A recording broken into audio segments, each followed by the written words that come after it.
Fair প্রসেসে চাকরির পরীক্ষা একটা অধিকার, সেখান থেকে তাকে বঞ্চিত করা হচ্ছে সাধারণ মানুষকে। স্বাভাবিকভাবে আমাদের রাজ্যের বুকে যেগুলো যেগুলো অধিকার, সেই জায়গাগুলোকে বারংবার রাজ্য সরকার কাটডাউন করছে।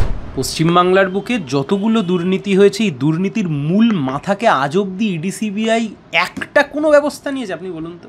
কুণাল ঘোষ নিজে দাঁড়িয়ে বলেছে মমতা ব্যানার্জির বাড়িতে টাকা রাখা আছে, একজন অভিযুক্ত। একদিনও মমতা ব্যানার্জিকে ডেকে সিবিআই জিজ্ঞাসাবাদ করেছেন? রাজ্যের মুখ্যমন্ত্রীকে, মাননীয় মুখ্যমন্ত্রীকে। বিচারপতি অমৃতা সিনহার এজলাসে বারংবার লিপস অ্যান্ড বাউন্স কোম্পানির নাম এসছে। লিপস অ্যান্ড বাউন্স কোম্পানির ম্যানেজিং ডিরেক্টরের মাথায় যিনি বসেছিলেন, অভিষেক বন্দ্যোপাধ্যায়, তাকে একটা ব্যবস্থা গ্রহণ করেছে ইডি বা সিবিআই? মামলা চলাকালীন অভিষেক বন্দ্যোপাধ্যায় সব কিছু প্রোটেকশন নিয়ে দুবাই গেছেন, প্রোটেকশন নিয়ে আমেরিকা যুক্তরাষ্ট্রে গেছেন, সেখানে ট্রিটমেন্ট করেছেন, ফিরে এসছেন। চ্যাংড়ামো মারার জায়গা পায় না বিজেপি, সব সেটিং করে বসে এখন হিন্দু মুসলিম করে রাজ্যের মানুষকে খেপিয়ে দিচ্ছে, মারপিট করে মর। দাদা, সুপ্রিম কোর্টে আজকে যে ডিএ মামলা ছিল, সেই ডিএ মামলা আবারও পিছিয়ে গেল বেঞ্চ পরিবর্তনের কারণে। কোথাও না কোথাও কি সুপ্রিম কোর্টে গিয়ে বারংবার, শুধু ডিএ না, বিভিন্ন ক্ষেত্রে আমরা দেখতে পাচ্ছি সব মামলা পিছিয়ে যাচ্ছে, মামলার দীর্ঘমেয়াদী হয়ে যাচ্ছে। তাহলে কি বিচার ব্যবস্থা আক্রান্ত কোথাও না কোথাও? দেখুন, দুটো অ্যাসপেক্ট আছে। এক, আজকে ডেটটা ফের পিছিয়েছে বলে আপনি আমাকে জিজ্ঞেস করছেন। আইনের কিছু টেকনিক্যাল জায়গা থাকে, সেখানে দাঁড়িয়ে একটা ডেট পিছিয়ে গেছে বলে বিচার ব্যবস্থা আক্রান্ত হয়েছে, এটা যেহেতু আমি একজন আইনজীবীও, আমার রাজনৈতিক সত্তার পাশাপাশি তো আমি একজন আইনজীবীও, এই কথাটা বলা খুব মূর্খামি হবে। কিন্তু এটা ঠিক যে ডিএ মামলা প্রচুর বেশি লেনদেন হচ্ছে, ড্র্যাগড হচ্ছে, আননেসেসারি। এত হওয়ার কথাও না, এত হওয়া উচিতও নয়। রাজ্য সরকারের একটা অনীহা রয়েছে ডিএ না দেওয়ার, যেটা প্রশ্ন উঠতে পারে যে ইন্টারিম রিলিফ থাকা সত্ত্বেও রাজ্য সরকার দেয়নি, সেখানে প্রশ্ন উঠতে পারে। আমাদের দেশে আইন আদালতে মামলা করতে গেলে এইটা আমাদেরকে একটা ফেস করতে হয়, যে কোর্টে যে প্রেশার থাকে বা আর 10টা কারণ যা রয়েছে, যে একটা মামলা অনেক বেশি ড্র্যাগড হয়, একটা মামলা অনেক দিন ধরে চলে, সেইটা একটা বিরক্তির কারণ অবশ্যই, সাধারণ মানুষের অস্বস্তির কারণ অবশ্যই। কিন্তু সেটার কারণে বিচার ব্যবস্থা আক্রান্ত, সেটা খুব একটা মানানসই হবে বলে আমার মনে হয় না। দাদা, আমরা দেখেছিলাম কপিল সিব্বাল, তিনি শেষ যে শুনানি, সেই শুনানিতে তিনি এসআইআর সংক্রান্ত মামলার জন্য তিনি উপস্থিত থাকতে পারেননি। শুধু সেটা ছেড়ে দিল, বিভিন্ন ক্ষেত্রে রাজ্যের পক্ষ থেকে যে দীর্ঘমেয়াদী করা হচ্ছে, তারা কখনো এমএ অ্যাপ্লিকেশন ফাইল করছে, কখনো রিজু আন্ডার নোট দিচ্ছে। ডিএ দেওয়ার প্রতি এতটা অনীহা কিসের? পুজোর অনুদান দিতে রাজ্য সরকার হাইকোর্টে মামলা লড়তে পারছে এদিকে। তার কারণ খুব পরিষ্কার। দেখুন, আমাদের রাজ্যের সরকারের একটা খুব একটা বোঝাপড়া আছে, যেগুলো অধিকার আমি সেগুলো দেব না। ডিএ তো অধিকার হয়ে গেছে, হাইকোর্টের যে রায় রয়েছে, হাইকোর্টের রায়তে তো সুপ্রিম কোর্ট এখনও হস্তক্ষেপ করেনি। সেই রায়তে হাইকোর্ট যা বলেছে যে ডিএ একটা অধিকার, অর্থাৎ স্বাভাবিকভাবে সেই অধিকার থেকে বঞ্চিত করা হচ্ছে। ফেয়ার প্রসেসে চাকরির পরীক্ষা একটা অধিকার, সেখান থেকে তাকে বঞ্চিত করা হচ্ছে সাধারণ মানুষকে। স্বাভাবিকভাবে আমাদের রাজ্যের বুকে যেগুলো যেগুলো অধিকার, সেই জায়গাগুলোকে বারংবার রাজ্য সরকার কাটডাউন করছে। পুজোর অনুদান আসলে হইহট্টগোলের রাজনীতি। শুরু হয়েছিল 10,000 টাকা, এখন হয়েছে 1,10,000 টাকা। আপনাকে ডিএ বাড়ানোর জন্য আন্দোলন করতে হচ্ছে, প্যারা টিচারের মাইনে বাড়ানোর জন্য আন্দোলন করতে হচ্ছে, আইসিডিএসের কর্মীদের, আশাকর্মীদের মাইনে বাড়ানোর জন্য, বেতন বাড়ানোর জন্য আন্দোলন করতে হচ্ছে। ক্লাবের অনুদান বাড়ানোর জন্য কাউকে আন্দোলন করতে হয়নি, কারণ মুখ্যমন্ত্রী জানেন ওই মেলা, খেলা, উৎসব এই করেই সরকারটা টিকে আছে। তাই জন্য 10,000 টাকায় শুরু হয়েছিল 2018 সালে, আজকে 2025 সাল, 7 বছরের মধ্যে 1,10,000-এ গিয়ে পৌঁছেছে, 10 থেকে 1,10,000। কিন্তু অদ্ভুতভাবে পশ্চিমবাংলায় বাকি সব কিছু বাড়ানোর জন্য তাদেরকে রাস্তায় নামতে হয়। আনফেয়ার, আসলে রাজ্য সরকারটা প্রত্যেক কটা ক্ষেত্রে আনফেয়ার। কিন্তু পুজোর অনুদানের ক্ষেত্রে আমরা দেখছি হাইকোর্টে রাজ্যের পক্ষ থেকে বলা হচ্ছে যে এটা তো পুজোর পরে শুনানি হলেও হয়, কোর্ট এখানে কেন হস্তক্ষেপ করছে? ডিএর ক্ষেত্রে তো একবারও সেটা তারা বলছেন না। সেটা স্বাভাবিক, যে মামলা লড়তে যাবে সে তার মক্কেলকে বাঁচানোর চেষ্টা করবে। কিন্তু আমি আবার বলছি, দেখুন, আইন আদালতের বাইরেও যে রাজনীতি বা তার যে একটা বেসিক আন্ডারস্ট্যান্ডিং থাকে, রাজ্য সরকারের একটা বেসিক আন্ডারস্ট্যান্ডিং থাকে। রাজ্য সরকারের বেসিক আন্ডারস্ট্যান্ডিং হচ্ছে যে আমি যার যা অধিকার আছে, আমি তাকে অধিকার থেকে বঞ্চিত করব। প্রত্যেকের, শিক্ষার অধিকার থেকে ছাত্রছাত্রীরা বঞ্চিত হবে, বাইরের রাজ্যে পাড়ি দিতে হবে, যুবকরা চাকরির অধিকার থেকে বঞ্চিত হবে, বা ফ্রি অ্যান্ড ফেয়ার মেনারে চাকরির পরীক্ষা হবে তার থেকে বঞ্চিত হবে। প্রত্যেক কটা ক্ষেত্রে আপনি যদি দেখেন, প্রত্যেক কটা ক্ষেত্রে এক অবস্থা, প্রত্যেক কটা ক্ষেত্রে। তবে এই যে এসএসসি যে নিয়োগ দুর্নীতি মামলা, আমরা দেখলাম গতকাল একেবারে জীবন কৃষ্ণ সাহা, তাকে গ্রেফতার করলো ইডি। তাও ইডিকে দেখে তিনি পালিয়ে গেছিলেন, কাদায় পড়ে গেছিলেন বেকায়দায়, তাই তিনি গ্রেফতার হলেন ইডির হাতে। এরপরেও তো ইডি চার্জশিট দিতে ব্যর্থ, জামিন পেয়ে যাচ্ছে। বাজার, ধরুন আপনি বাজারে যাচ্ছেন, বাড়ি থেকে একটা বড় থলে নিয়ে গেলেন, কিনবেন বড় একটা চিতল মাছ, কিনবেন একটা বড় বোয়াল মাছ, তারপরে আপনি মার্কেটে গিয়ে মোরলা মাছ, ছোট ছোট কুচি কুচি মোরলা মাছ কিনে নিয়ে একটা বিশাল বড় ব্যাগে করে চলে আসলেন। ফাঁকা কলসির আওয়াজ একটু বেশিই হয়। পশ্চিমবাংলার বুকে যতগুলো দুর্নীতি হয়েছে, এই দুর্নীতির মূল মাথাকে আজ অব্দি ইডি সিবিআই একটা কোনো ব্যবস্থা নিয়েছে? আপনি বলুন তো। কুণাল ঘোষ নিজে দাঁড়িয়ে বলেছে মমতা ব্যানার্জির বাড়িতে টাকা রাখা আছে, একজন অভিযুক্ত। একদিনও মমতা ব্যানার্জিকে ডেকে সিবিআই জিজ্ঞাসাবাদ করেছেন? রাজ্যের মুখ্যমন্ত্রীকে, মাননীয় মুখ্যমন্ত্রীকে। শুভেন্দু অধিকারী বলতেন যে ভাইপো অমুক তারিখে গ্রেপ্তার হবে, এই করতে করতে 3 বছর 4 বছর 5 বছর কাটিয়ে দিল। তারপর আমরা দেখলাম ভাইপো গ্রেপ্তার তো ছেড়ে দিন, ভাইপোকে ঢাকঢোল পিটিয়ে মোদী সরকার জাপানে পাঠিয়েছিল অপারেশন সিন্দুরের প্রচারের জন্য। ভাইপো তো বলেছিল ইডি সিবিআই লাগিয়ে তাকে ধরা যাবে না। আমি আবার তাকে বলছি, ভাইপো ছেড়ে দিন, কালীঘাটের কাকু জামিন পেয়ে গেছে। জীবনকৃষ্ণ সাহারা ধরা পড়লে কিছু বিজেপির ইউটিউবারদের ইনকাম হতে পারে, এর চেয়ে বেশি আর কিছু হবে না। যারা বিজেপির কন্টেন্ট বানায় তাদের কিছু ইনকাম হতে পারে, এর চেয়ে বেশি রাজ্য রাজনীতিতে কোনো লাভ হবে না।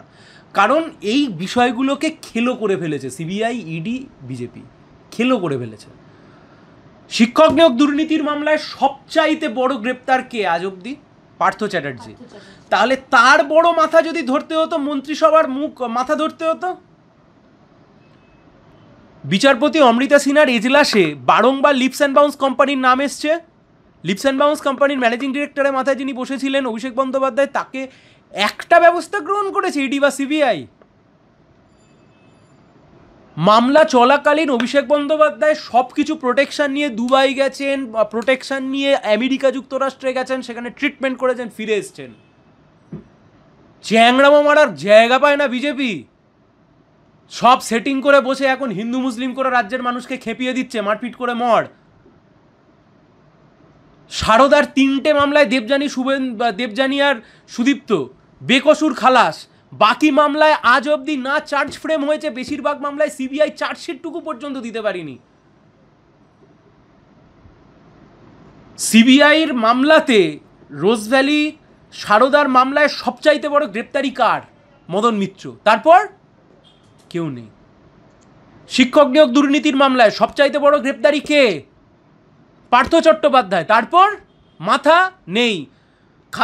খাদ্য দুর্নীতি গ্রেপ্তার কে? খাদ্যমন্ত্রী। তারপর নেই। গরু পাচার, কয়লা পাচার সবচেয়ে বড় গ্রেপ্তার কে? অনুব্রত। তারপর ধরি মাছ না ছুঁই পানি। আর বিজেপির মাতব্বররা এখানে বসে বসে গল্পবাজি করবে, আর এই গল্পবাজি করে ভোট কেটে তৃণমূলকে বারবার ভোটে জেতাবে, আর হিন্দু মুসলিম করবে। অমিত শাহ বলেছিলেন 90 দিনের মধ্যে সারদার বিচার করব। সারদার এমন বিচার হয়েছে, 3টে মামলায় বেকসুর খালাস হয়ে গেছে। বাকি মামলায় সিবিআই এর চার্জশিট কোথায়? চার্জ ফ্রেম কোথায়? জেল খেটে আসা কুণাল ঘোষ এখন বিজেপিকে গালিগালাজ পারে, বিজেপির লাজ লজ্জা আছে? মদন মিত্র জেল থেকে ঘুরে এসে ভোটে জিতে এখন বিধায়ক হয়ে গেছে। আসলে করবে কি করে? কংগ্রেসের নেতা হিমন্ত বিশ্ব শর্মা, যার বিরুদ্ধে রোজভ্যালির সবচাইতে বড় অভিযোগ ছিল, তাকে বিজেপি মুখ্যমন্ত্রী বানিয়েছে আসামে। পশ্চিমবাংলাতেও তাই। এই যে বিধায়কের প্রসঙ্গে, এই জীবন কৃষ্ণ সাহা, তিনিও কিন্তু তৃণমূল জেল থেকে বেরিয়ে এসে আবারও বিধানসভায় এসেছিলেন, তিনিও কিন্তু বিধায়ক ছিলেন। তাহলে সেক্ষেত্রে বিধায়কের চরিত্রে আমরা কাকে বসিয়েছি? রাজ্যের বিরোধী দলনেতাকে ঘুষ খেতে দেখেছিলেন? দেখেছেন তো? কুণাল ঘোষকে দেখেছেন তো কি বলেছে? মুখ্যমন্ত্রীর বাড়িতে টাকা রাখা আছে। এবার আপনি বলুন, মুখ্যমন্ত্রী আর বিরোধী দলনেতায় কাকে বসিয়েছেন? আপনি বিধায়ক বলছেন, আমি আপনাকে রাজ্যের সর্বোচ্চ 2টো পদ বললাম। আপনি আমাকে বিধায়ক নিয়ে প্রশ্ন করলেন, আমি আপনাকে বলছি বিজেপি ভিডিও দেখিয়েছিল, যে ভিডিওতে দেখা যায় শুভেন্দুবাবু টাকা নিচ্ছেন, বিজেপির দেখানো ভিডিও। তাহলে বিরোধী দলনেতা হিসেবে কাকে বসিয়েছি, মুখ্যমন্ত্রী হিসেবে কাকে বসিয়েছি? কুণাল ঘোষ বলছে যার বাড়িতে টাকা রাখা আছে বিধায়ক। যে রাজ্যের মুখ্যমন্ত্রী আর বিরোধী দলনেতার এই অবস্থা, সে রাজ্যে বিধায়কের আবার নতুন কি অবস্থা হবে? কী অবস্থা হবে? নতুন বিধায়ক আপনি কি মানে ওপর থেকে নতুন কিছু আসবে?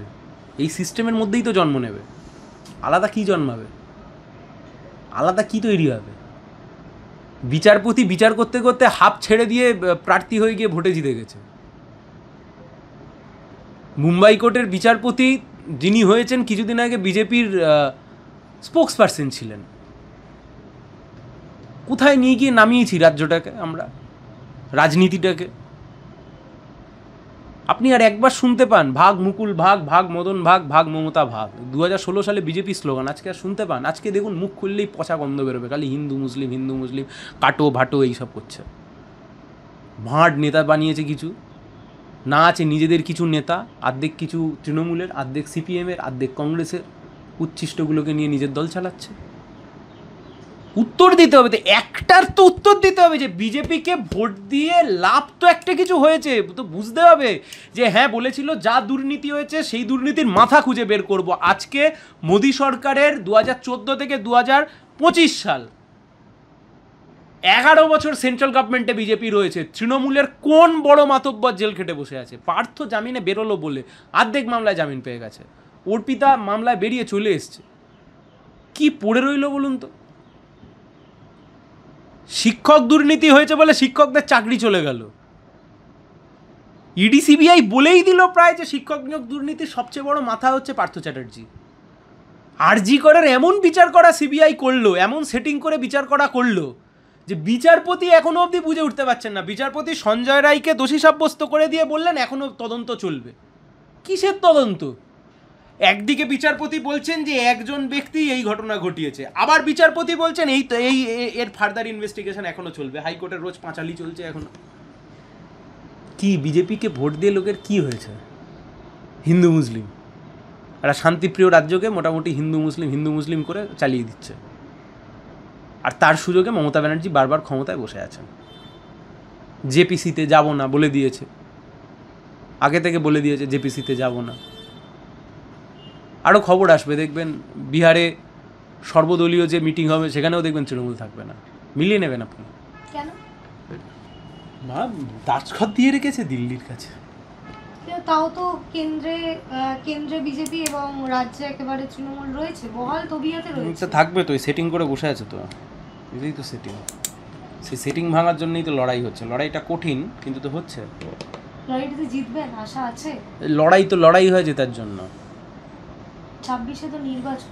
হ্যাঁ, তো সেই জন্যই তো লড়ছি। বাংলার মানুষ কেন এই লড়াই কোনো সিপিএমের লড়াই নয়, এই লড়াই বামপন্থীদের শুধু একার লড়াই নেই, এই লড়াই একটা শুভ শক্তিকে জেতানোর পক্ষে অশুভ শক্তির বিরুদ্ধের লড়াই, সেই শুভ শক্তির পক্ষে আমরা। একটা গোটা রাজ্যকে আপনি দেখুন, বিজেপি প্রথমে স্বপ্ন দেখালো তুমি আমাকে ভোট দাও, তৃণমূলের মাথাকে জেলে পুড়বো, পিসিকে জেলে পুড়বো, ভাইপোকে জেলে পুড়বো, এইসব করতে করতে এখন রাজ্যটাকে হিন্দু মুসলিম করে একদম পুরো দাঙ্গার গমগমে আগুন জ্বালিয়ে দিয়েছে। কি তৃণমূল কি বিজেপি? ভোট আসবে একটা মুর্শিদাবাদ একটা মহেশতলা, হিন্দু মুসলিম আলাদা করে ভোট করিয়ে দাও।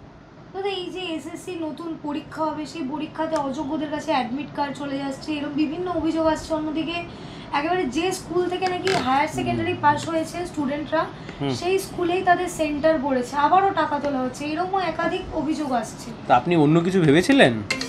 এই দুর্নীতির জন্য তো এত বড় একটি প্যানেল ক্যান্সেল হলো, 26,000 আজকে রাস্তায়। আপনি কি অন্য কিছু ভেবেছিলেন? 26,000 রাস্তায়, কালকে 2,26,000 রাস্তায় থাকবে। তৃণমূলের আমলে স্বচ্ছতার সাথে পরীক্ষা তৃণমূল একবার করে দেখাক। 2022-এর টেট আজ অবধি তার নিয়োগের কোনো গল্প নেই, একটা করে দেখাক যে হ্যাঁ আমি করে দেখালাম। কথায় কথায় বামফ্রন্ট সরকার করে তো, বামফ্রন্টের শেষ দিকের আমলে টানা এসএসসি হয়েছে 1997 বা 98 সাল থেকে। তৃণমূল একটা করে দেখাক, অন্তত একটা, তাহলেই হবে। কিন্তু এসএসসির যে অ্যাডমিট কার্ড, সেই অ্যাডমিট কার্ডেও দেখা যাচ্ছে যে ক্যাটাগরি মেনশন করা নেই। থাকবেন এই অনিয়মগুলো দিয়েই তো তৃণমূল। মুখ্য সচিব নিজে খতিয়ে দেখছেন এইবারের পরীক্ষা, কি মানে মুখ্য সচিব কি এইসবের ওপরে? মুখ্য সচিব 2021 সালে মমতা ব্যানার্জি নন্দীগ্রামে ভোটে হেরে যাওয়ার পরে এই মুখ্য সচিব চিঠি লিখেছিলেন দিল্লির ইলেকশন কমিশনারকে যে অবিলম্বে ভবানীপুরের নির্বাচনটা করতে হবে, না হলে গোটা রাজ্যে সাংবিধানিক অস্থিরতা তৈরি হবে। সেই চিঠি আমরা যখন এসে চ্যালেঞ্জ করেছিলাম, মুখ্য সচিবকে বলা হয়েছিল যে মুখ্য সচিব কোনো পাবলিক সার্ভেন্টের কাজ করেনি, পলিটিক্যাল পার্টি সার্ভেন্ট হয়ে গেছে।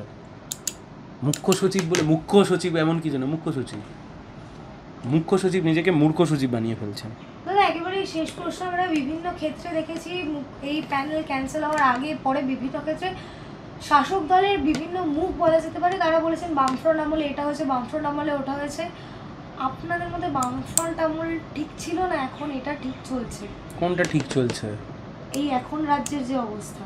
হ্যাঁ, তো এখন তো খুব ভালোই চলছে, অসুবিধার কিছু নেই। বামফ্রন্ট আমলেও নাকি নিয়োগে দুর্নীতি হয়েছে, বামফ্রন্ট আমলে চাকরি হয়েছে। বামফ্রন্ট আমলে যারা চাকরি করতো তারা বাড়িতে বসে পড়াশোনা করে চাকরি পেয়ে যেত। তৃণমূলের আমলে চাকরি করার জন্য এখন রাস্তায় কিছুদিন বসতে হচ্ছে। তাতে আপনি যদি বলেন যে এটা ভালো হচ্ছে কি না, তাহলে আমি বলতে পারি যে হ্যাঁ, একটু এক্সারসাইজ হচ্ছে, ভালো হচ্ছে।